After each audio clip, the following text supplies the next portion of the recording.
ભગવાન સ્વામિનારાયણનો પ્રસાદીનો એક પત્ર છે. સંવત 1883 જેઠ સુધી એકાદશીને શુક્રવારે સુકાનંદ સ્વામી પાસે ભગવાન સ્વામિનારાયણ પોતાના આશ્રિતોને પત્ર લખે છે. આ પત્ર અત્યારે ઘણો ગુમ થઈ ગયેલો છે, પણ સત્ય સનાતન છે. ભગવાન સ્વામિનારાયણનો પ્રસાદીનો પત્ર આપણે અંતે વાંચીએ.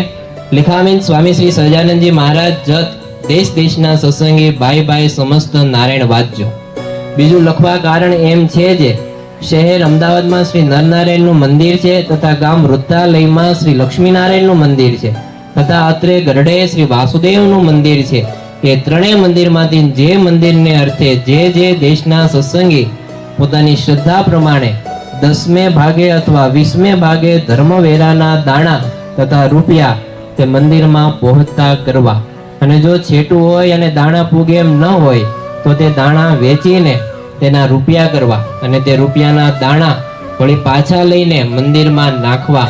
પણ જે ધર્મવેરાના દાણા જે 10મો 20મો ભાગ ગ્રસ્તનો તથા રૂપિયા કાઢ્યા હોય તે પરમહંસને અર્થે ન વાવરવા, તથા બીજા કોઈ ધર્મના કામમાં પણ ન વાવરવા. એ તો મંદિર ખાતે જોવરાય એમ અમારી આજ્ઞા છે. અને અમારી આજ્ઞાને નહીં માને ને જે પરમહંસ ધર્મવરાના દાણા ખાશે તથા રૂપિયા પોતા સારું વવરાવશે તે પરમહંસ વચનદ્રોહી ગુરુદ્રોહી છે. તથા જે સત્સંગી ધર્મવેરાના દાણાને રૂપિયાને વાવરશે તે પણ વચનદ્રોહી ગુરુદ્રોહી છે.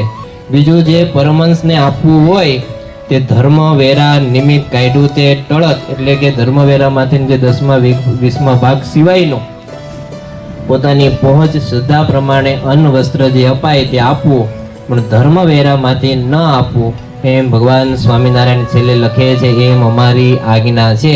સંવત 1883 જ્યેષ્ઠ સુધી એકાદશીને શુક્રવારે લખ્યો છે. લેખાવે સ્વામી શ્રી સુકાનંદ મુનિ.